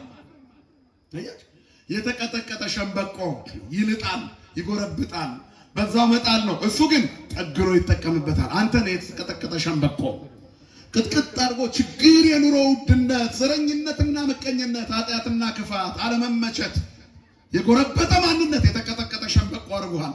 ግን አይጥለውም እግዚአብሔር። አንስቶ ምርኩዝ ያደርጋል። ክብርና ምስጋና ለስሙ ይሁን። መቆም ያቃተንን የሌሎች መደገፊያ ያደርገናል። አያት ከጅራት ራስ ያደርገናል። ሳምራዊቷን ሴት አስቧት። የተቀጠቀጠ ሸምበቆ ናት። መከራ የደቆሳት፣ አጋንንት የጎበኟት፣ በየጫጉላ ቤቱ ውጣ የበዛባት፣ 5 ባሎች የሞቱባት፣ ገፊ ተብላ የተነቀፈች፣ በሰማርያ የተናቀች፣ ማታ ማታ እንስራ ይዘው ውሃ ከሚቀዱ ሴቶች እኩል መሆን ያቃታት፣ እሷ በቀን ብቻ በጠራራ ፀሐይ ጭር ሲል የምትመጣ፣ ጓዳዋ በለቅሶ የተሞላ እግዚአብሔርን የምትናፍቅ ሴት የተቀጠቀጠ ሸምበቆ እሷ ናት። አልሰበራትም። ውሃ ጠጭኝ ብሎ ለነፍሷ አጠጣትና ከተማ ሄዳ የተናቀችው ሴት ለሌሎች ምርኩዝ ሆነች። እግዚአብሔር ሲገኝ ጅራቱ ራስ ይሆናል። ክብርና ምስጋና ለአምላካችን ለእግዚአብሔር ይሁን። የሚጤስ ጧፍ አይን ያጠፋል፣ አይን ያቃጥላል ጧፍ ሲጨስ። ስለዚህ ብዙዎቻችን ምን እናደርገዋለን? ጥለነው ከአፈር ጋር በደንብ ፈትገን እናሽና እስከ መጨረሻ እናጠፋዋለን። እሱ እግዚአብሔር ግን የሚጤሰውን ጧፍ አያጠፋም። ስንቱን ጤሰንበታለኛ በክፋታችን፣ በተንኮላችን፣ በሴራችን፣ ግን በሞት አልቀሰፈንም። የሚጤሰውን ጧፍ አያጠፋም። እንደገና በንስሐ መልሶ ለኩሶ ያበራናል። የሚጤሰው ጧፍ ቅዱስ ጳውሎስ ነበር። ሳውል ሆኖ እያለ ክርስቲያኖችን የሚያስገድል፣ እስጢፋኖስ ሲገደል የገዳዮችን ልብስ ያዥ ነበረ። ቤተ ክርስቲያንን የሚያሳድድ የሚጤሰው ጧፍ የብዙዎችን አይን የለበለበ፣ ክርስቲያኖችን በመከራ ያስቸገረ፣ ለምን ታሳድደኛለህ ብሎ የክርስቲያኖች ስደታቸው ስደቱ፣ መከራቸው መከራ የሆነ እግዚአብሔር ሳውልን ጠራው። ቤተ ክርስቲያን የሚያሳድደው፣ ስለ ቤተ ክርስቲያን የሚሳደድ ብርሃነ ዓለም ሆነ። ክብርና ምስጋና ለአምላካችን ለእግዚአብሔር ይሁን። አያችሁ፣ እግዚአብሔር ቸር ነው፣ አይንቅሽም። የተቀጠቀጠ ሸምበቆ አይጥልም። የሚጤሰውን ጧፍ አያጠፋውም፣ እንደገና ይለኩሰዋል። ይፈልገዋል። ወጣትነትን፣ ጎልማሳነትን እንደ ንስር አድሶ ይጠቀማል። የእርጅና የሽምግልና ዘመንን የሽበት ዘውድ አድርጎ ራስ ያደርግሃል። የዘመድ አውራ ያደርግሃል። ችግሮችን የምትፈታ ያደርግሃል። ለእግዚአብሔር ሁሉ ያስፈልገዋል። አያችሁ፣ በማህፀን ያለ ጽንስ እንዲያመሰግነው የሚያደርግ እግዚአብሔር መቃብሩ የተማሰ ሽማግሌን እንደገና ጎልማሳ ማድረግ ይችላል። ክብርና ምስጋና ለስሙ የሆነ እግዚአብሔር አምላካችን። ስለዚህ እግዚአብሔርን እንደመደገፍ ያለ የለም። ፈልጎት የመጣውን አዳም ባልፈለገው ቦታ ሲያገኘው ለምህረትና ለይቅርታ እግዚአብሔር ደግና ቅርብ ስለነበረ ማን ነገረ ራቁትህን መሆንን አትብላ አላልኩህም አለው። እባብ ሔዋን አሳተችኝ አለው። አንተ የሰጠኝ ሴት ሲያገኛት እኮ ደስ ብሎት ነበር። መከራው ሲመጣ የቤታችን ትዳር ምሰሶ ይናጋል። አንቺ ነሽ ይሄን ያመጣሽው፣ አንተ ነህ። ችግርን ባልና ሚስቶች አብራችሁ ተቋቋሙት። በማሳበብ መፍትሄ አይመጣም። ችግር ቤት ውስጥ ቢመጣ ልጅ ቢወድቅ ያዥው ስልሽ ብሎ ዱላ ያነሳባታል። ምን ይጠቅማል? የወደቀውን ሕፃን ልጅ ቶሎ ማሳከም አይሻልም? አንተ በዱላ ብትነርታት ሌላ ሰባራ ትፈጥራለህ። ከዛ ጎጆም አብሮ ጎንበስ ይላል። ትዕግስት ትልቁን ኃጢአት ጸጥ ያደርጋል። ታገሱ፣ እግዚአብሔር ያነጋል። ክብርና ምስጋና ለስሙ ይሁን። ታገሱ፣ እግዚአብሔር ችግር ያስወግዳል። አንተ የሰጠኝ ሴት አለ እንደተሰጠችው እኮ አጥንትሽ ከአጥንቴ ስጋሽ ከስጋዬ ብሎ መዝሙር ዘምሮ ነበር። ምን ዋጋ አለው? ወዲያውኑ በበለስ ምክንያት ሲራቆት አንተ የሰጠኝ ሴት አሳተችኝ አለ። ለምን እንዲህ ያደረግሽ ሲላት እባብ መጥቶ አሳተኝ አለች። ማሳበቡ ብዙ ስለሚቀጥል በእባቡ አድሮ በስጋ ከይሲ ያደረውን ሰይጣን ለመቅጣት የግመል ያህል ርዝመትና እግር የነበረውን እባብ ሰብሮ በልቡ እንዲሄድ ካደረገው በኋላ ያደረበትን ጋኔን አንድ ነገር ተናገረ። አስተጻረር ማእከሌከ ማእከለ ብእሲት፣ በአንተና በሴቲቱ መካከል ጠላትነትን አደረግ፣ በዘርህና በዘሯ መካከል። አያችሁ፣ ማእከለ ዘርእከ ወማእከለ ዘርአ፣ በአንተ ዘርና በእሷ ዘር፣ በአንተና በሴቲቱ መካከል ጠላትነትን አደርጋለሁ። እግዚአብሔር ይህንን ለእባብ ተናገረ። እርግማን እንደዚህ ጀመረ። እርግማን ሲጀምር እግዚአብሔር ከሴቲቱ የሚወጣው እሱ ራስህን ይቀጠቅጠዋል፣ በአንተና በሴቲቱ መካከል ጠላትነት አደርጋለሁ አለ። ያ ጠላትነት እድሜው እየገፋ መጥቶ በአዲስ ኪዳን ድል ተነስቶ ቢኖርም ያ ጠላትነት ስላልጠፋ እስከ ምጽአት ድረስ በእኛና በዲያብሎስ መካከል በዘራችንና በዘሩ መካከል ሁሉ ጊዜ ጸብ አለ። ወተምአ ውእቱ ብእሲት ወተምአ ውእቱ አርዌ ለይእቲ ብእሲት ይላል። ወሆረ ከመ ይጽብኦሙ ለእለ ተረፉ ውሉደ ለእለ ያቅቡ ትእዛዘ እግዚአብሔር ወይሄሉ በጽድቁ ለኢየሱስ ክርስቶስ ይላል ራእይ 12 ላይ። ወተምአ ውእቱ አርዌ፣ አውሬው ተቆጣ በሴቲቱ ላይ። ከዚያስ የኢየሱስ ምስክር ያላቸውን በክርስቶስ ሕግ የሚሄዱትን የእግዚአብሔርን ትእዛዛት የሚፈጽሙትን የሴቲቱን ዘሮች ሊዋጋ ከዘሯ የቀሩትን ሄደ ይላል። ዘሯ የተባለችው ድንግል ማርያም ናት። ሴቲቱ ዘሯ የተባልነው እኛ ነን። ወቆመ ላዕለ ሆጻ ባሕር፣ በባህር አሸዋ መካከል ቆመ ይላል። አሸዋው የመናፍቃን ክምር ነው። ዛሬም ሰይጣን ነቃፊዎችን እና ተቺዎችን እየተጠቀመ ሲነድፈን ይውላል። ሰቆና መንከስ አያቋርጥም። እኛም ራሱን እንቀጠቅጣለን። በድንግል ማርያም ስም በድል እንጓዛለን። ክብርና ምስጋና ለአምላካችን ለእግዚአብሔር ይሁን። ስለዚህ በዘርና በዘር መካከል ጠላትነት አደርጋለሁ። ሰይጣን መቼም ወዳጃችን አይደለም። ክርስትና ውጊያ አለ ምዕመናን። ስለዚህ ማሸነፍ ግን አለ። ማን? እኛ ዘሯ ስንሆን ነው። ወሆረ ይጽኦሙ ለእለ ተረፉ ውሉደ ለእለ ያዕቅቡ ትእዛዘ እግዚአብሔር ወይሄሉ በጽድቁ ለኢየሱስ ክርስቶስ ነው። የተረፈውን ትውልድ በክርስቶስ የጽድቅ መንገድ የሚሄደውን የአዲስ ኪዳኑን ምእመን ውዳሴ ማርያም ደጋሚውን ሰዓታት ቋሚውን በክርስቶስ ኢየሱስ ጉልላትነት ያመነውን ኢየሱስን የባህሪ አምላክ ያለውን ይዋጋል። ይሄ ነው ትልቁ ውጊያ አለ። የክርስትና ሃይማኖት ውጊያ ያለበት ነው። በድል ለመቆም በሃይማኖት መጽናት ያስፈልጋል። ጠላትነት አለ። ስለዚህ ውጊያ ነው፣ ትግል አለ ምዕመናን። ስለዚህ የጉባኤ የተዘጋጀው እንድንዋጋ ነው። ትጥቅ እንድንታጠቅ፣ ጦርነት ስላለብን እንድንታጠቅ፣ ወገባችሁ የታጠቀ መብራታችሁ የበራ ይሁን። ለሰላም ወንጌል በመዘጋጀት እግሮቻችሁ ተጫምተው ቆሙ። የዲያብሎስን ሽንገላ ትቃወሙ ዘንድ እንዲቻላችሁ የእግዚአብሔርን ዕቃና ጦር ሁሉ ልበሱ። መጋደላችን ከስጋና ደም ጋር አይደለም፣ ከዚህ ዓለም ሰራዊትና ኃይላት ጋር አይደለም፣ ከክፋት መንፈሳውያን ሰራዊት መንግሥተ ሰማያት እንዳንገባ ከሚዘጋብን አዳምና ሔዋንን በለስ ካስቀጠፈው ጋራ ነው ትግላችን አለ። ከዚህ ጋር አያይዤ የምነግራችሁ ከሴቲቱ የሚወጣው ራስህን ይቀጠቅጠዋል የሚለው እርግማን የእመቤታችንን ዘላለማዊ ንጽሕና ያበስራል። እንዴት ማለት ጥሩ ነው። እንዴት በለው እስኪ። እንደዚህ በዘርና በዘሯ እየተረገመ ያለው እባብ ነው። ሔዋን ተረግማለች? ንገሩኝ፣ ተረግማለች?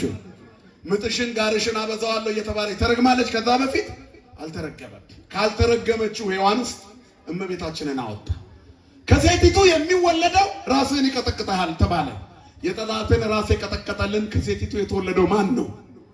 ክርስቶስ ኢየሱስ ነው። ክብርና ምስጋና ለስሙ ይሁን የአባቶቻችን አምላክ። ሴቲቱ የተባለችስ ማን ናት? ንገሩኝ እስቲ። ሔዋን ነች እንዴ? አይደለችም። በሔዋን ውስጥ ሔዋን ከነዘሯ ልትረገም ነው። ነገር ግን አንድ ሴት መውጣት አለባት። እመቤታችንን አወጣት። በአንተና በሴቲቱ በዘርና በዘሯ መካከል ጠላትነት አደርጋለሁ አለ። ሴቲቱ እመቤታችን ነች።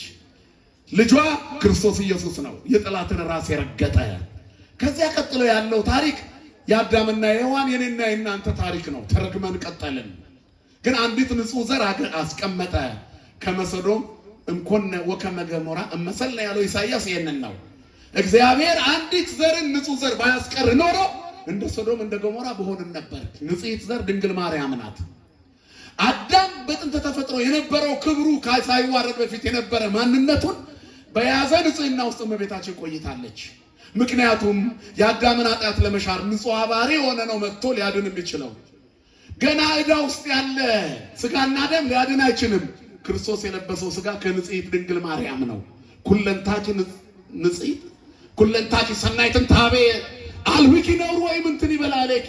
መዝሙረኛው ዳዊት የወለደው ጠቢቡ ሰለሞን ሁለንተናሽ ውብ ነው ነውር የለበሽም ይላታል። ፀሐይም ሊባኖስ እህቴ የመራት ከሊባኖስ የተገኘችው እመቤታችን ናት። ነቃገነት የተባለች የገነት ምንጭ፣ አዘቅተ ማየ ሕይወት የሕይወት ጉድጓድ፣ ክርስቶስ ምንጩ ዓለምን ያረካው የሕይወት ውሃ የፈለቀባት ድንግል ማርያም ንጽሕት ናት። ስሟ ለዘላለም የተመሰገነ ይሁን።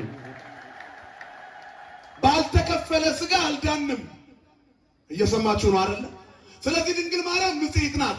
ከእሷ የተወለደው ጌታ ንጹሕ ባህሪ ነው። ከንጽሕት ከእርሷ ተወለደ። ፍጹም የአዳም ኃጢአት አላገኛትም። ንጽሕት እንደሆነች ነው። ለምን ታዲያ መድኃኒት ያለች ከተባለ የአባቷ ልጅ አይደለች እንዴ? የአዳም ልጅ ኢያቄምና ሐና እኮ እናትና አባቷ በዚያ ውስጥ ያሉ ናቸው። ቀደሳ እንከርሰም አቀባ እንከርሰማ መንፈስ ቅዱስ በእናቷ ማኅፀን እያለ ጠበቃት። ፍጹም ንጽሕት የመጀመሪያዋ አዳማዊ ተፈጥሮ የነበረውን ንጽሕና የያዘች ንዕድ ክብርት ተወለደች። ሁለንተናዋ ውብ ንጽሕት ናት። ምክንያቱም እርግማኑ ከዛ ቀጥሎ ነው። ሔዋን ጣርሽን ምጥሽን ብሏታል። ይሄን ከማለቱ በፊት ክርስቶስን አውጥቶታል።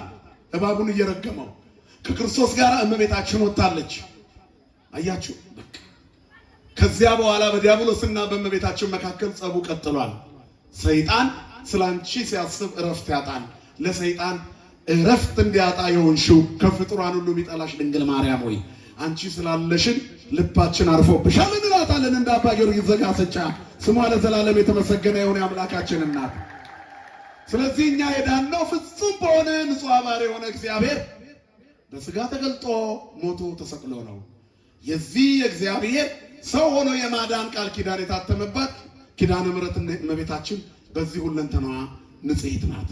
በዚህ የንጽሕና መንገድ ውስጥ ዛሬም ጦርነት አለ። ከዞራ የቀሩትን የሚዋጋ አሁንም ከፍጡራን ሁሉ ሰይጣን እመቤታችንን ይጠላል። ብዙ ስለ እመቤታችን ቢባልም እመቤታችን ፍጹም ንጽሕት ናት። የአዳም ኃጢአት የለባትም። መርገመ ሥጋ መርገመ ነፍስ የሌለባት ድህነተ ሥጋ ድህነተ ነፍስ ያገኘንባት ነው። ምክንያቱም አዳምን ለማዳን የሚያስፈልገው ሰው መሆን ነበረበት። ያ ሰው ደግሞ ንጹሕ መሆን ነበረበት። ንጽሐ ጠባይ ያላደፈበት በንጽሕና የሆነ ለዚህ ነው እርሱ ቅሉ እግዚአብሔር ንጽሕናሽን ባየ ጊዜ የተወደደ ልጁን ወደ አንቺ ሰደደ ይላል አባታችን አባ ሕርያቆስ በቅዳሴው ላይ። እግዚአብሔር ከሰማይ ወደ ምድር ተመለከተ አይደለም ይለው ነጸረ እግዚአብሔር እምሰማይ ምስራቀ ወምዕራበ ሰሜነ ወደቡበ ወውስተ ኩሉ አጽናፍ አስተንፈሰ ወአጼነወ ወኢረከበ ዘከማኪ ወአፍቀረ ስነኪ ወሰምረ ማዕዛዝያኪ ወፈነወ ሀቤኪ ወልዶ ዘያፈቅር እግዚአብሔር። ከሰማይ ወደ ምድር ተመለከተ። ምስራቅና ምዕራብ ሰሜንና ደቡብ ሁሉ በድሏል፣ ሁሉ አጥፍቷል። ለእግዚአብሔር ግራና ቀኝ ማየት ምን ባህሪውን ይገልጠዋል ቢባል ለእኛ እንዲገባል እግዚአብሔር ነጸረን ሰማይ ዲወልደ ጓለማያው ይለለ ዳዊት ከምሂራይ መቦጠቢ ዘያስቶ ለእግዚአብሔር እግዚአብሔር ደግ ሰው ያይ ዘንድ ከሰማይ ወደ ምድር ተመለከተ። ሁሉ አርአየው ህቡረ አለወ ሁሉ በድሏል ፈልጎ ሰው አጣ ይላል። በሰውኛ ቋንቋ ነው። አይኖቹ በስፍራ ሁሉ ናቸው፣ ክፎችና ደጎችን ይመለከታሉ። ስለዚህ ግን ምስራቅ ምዕራብ ሰሜን ደቡብ አየ። የአዳም ዘር ሁሉ ወድቋል። የወደቀው የአዳም ዘር የድቀት ጠባይ ያላገኛት ፍጹም ንጽሕት የሆነች እመቤታችንን አገኘ። አንቺን ወደደ፣ ደምግባትሽን ወደደ። የሚወደውን አንድ ልጁ ወደ አንቺ ሰደደ። ከእሷ የተወለደው ክርስቶስ እኛን አዳነን። በኋለኛው ዘመን የሰባቱ ኪዳናት ማኅተም በእመቤታችን ታተመ። ኪዳነ ምሕረት ትውልዱን ነፃ አወጣች። ስሟ ለዘላለም የተመሰገነ ይሁን። የድኅነታችን ምስጢር በድንግል ማርያም ተገለጠ። በክርስቶስ የማዳን ሥራ ውስጥ ከእመቤታችን በስተቀር ማንም አልተሳተፈም ይላሉ የነገረ መለኮት ምሁራን አበው። ምክንያቱም ሌላ ሥጋ ይዞ ከሰማይ አልመጣም። ንጹሕን ሥጋ ያገኘው ከእርሷ ነው። ፍጹም ንጽሕት ናት። እንወዳታለን፣ እናከብራታለን። ነገር ግን የክርስትና ሃይማኖት ትግል ስለሆነ ኑፋቄም ቢመጣ ትችትም ቢመጣ ከድንግል ማርያም ፍቅር የሚለየን ማን ነው? ማንም። ከክርስቶስ የባሕርይ አምላክነት ፍቅር የሚለየን ማን ነው? ማንም። ክብርና ምስጋና ለስሙ ይሁን። ትግል ቢኖር ፈተና ቢኖር ከቤተ መቅደሱ አትውጡ። ቤተክርስቲያን የምታስተምራችሁን ስሙ። እኛ እውቀት የምናገኘው ጥበብ የምናገኘው እዚሁ አውደ ምሕረት ላይ ነው። ትልቁ ትምህርትም ያለው እዚሁ ነው። ያላወቁት አውቀው፣ የሳቱት ተመልሰው፣ ራሳቸውን ለውጠው ለሌሎች ተርፎ የሚኖሩበት ቦታ ይሄ ነው። የሰማርያይቷ ሴት የተዋበችው የሴኬም ሸለቆ አጠገብ ከውሃ ጉድጓዱ ስር እንስራዋን ያስጣላት ፍቅር ያገኘችበት ክርስቶስ ዛሬ በቤተ መቅደሱ አለ። በናይን ከተማ ላይ ቃሬዛውን ነክቶ ልጇ የተገደለባትን የሞተባትን ሴት ከሞት ያስነሳላት አልዓዛር መቃብር አጠገብ ሆኖ የ4 ቀኑን ሬሳ ተነስ ብሎ ሕይወት የዘራ ጌታ አለ በመቅደሱ። 12 ዓመት ደም የሚፈሳት ሴት የልብሱን ዘርፍ ነክታ ደሟ ቀጥ ያለላት ክርስቶስ የቤተ መቅደሳችን ጉልላት ነው። እሱን ያዩ ሁሉ ይፈወሳሉ። እሱን ካየን የሰይጣን ጠላትነት ያይላል፣ የእኛ ድል አድራጊነት ይቀጥላል። ምክንያቱም በዘርህና በዘሯ መካከል ተብሏል። እኛ የእመቤታችን ዘሮቿ ነን። ከንጹሕ ዘር ከክርስቶስ እንድንገኝ ያደረገችን ድንግል ማርያም ናት። በሥጋና በደም የተዛመደን ከእርሷ ተወልዶ ነው። ስለዚህ ክርስቶስ ተዛመደን የምንለው በድንግል ማርያም በኩል ነው። ስለዚህ እመቤታችንን ስናገኝ ጌታን አግኝተነዋል። ሕፃኑን ከነናቱ ይዘን እንኖራለን፣ እንዲህም እናከብራታለን። ላቲ ይደሉ ክብሮ ስብሐት፣ ለእሷ ክብር ይገባታል እንላለን። ወለወልዳ አምልኮ ወስግደት፣ ለልጇ ደግሞ አምልኮና ስግደት እናደርጋለን። በዚህ ሰይጣን ይጠላናል፣ ይታገለናል፣ ግን አያሸንፈንም። ስለዚህ ምዕመናን የክርስትና ሃይማኖት ኪዳኑ ጽኑ ነው። በጸናው ኪዳን ውስጥ ኑሩ። ተልእኮ ከባድ ነው፣ ነገር ግን ትከሻችን መሸከም ይችላል። ማን ስለሚያስችለን? እግዚአብሔር። ጉዞው ረጅም ነው። በብዙ መልኩ ፈተና ቢኖርበትም ሳንዘናጋ በጾም በጸሎት በመንፈሳዊ ትጋት ተጉዘን ኢየሩሳሌም ሰማያዊትን እንድንወርስ እግዚአብሔር ይርዳን። የዚህ ጉባኤ መዘጋጀት ሰማይ ሀገራችን እንድንገባ ነውና ፍጻሜያችን ያማረበት እንዲሆን የወንጌል ልጆች ሆነን ኖረን የወንጌል ልጆች ሆነን ሞተን በመጨረሻ ትንሣኤ የወንጌል ልጆች ተብለን እንድንጠራ አምላካችን እግዚአብሔር ይርዳን። የእግዚአብሔር ቸርነት የእመቤታችን አማላጅነት አይለየን። ይቆየን። ስብሐት ለእግዚአብሔር።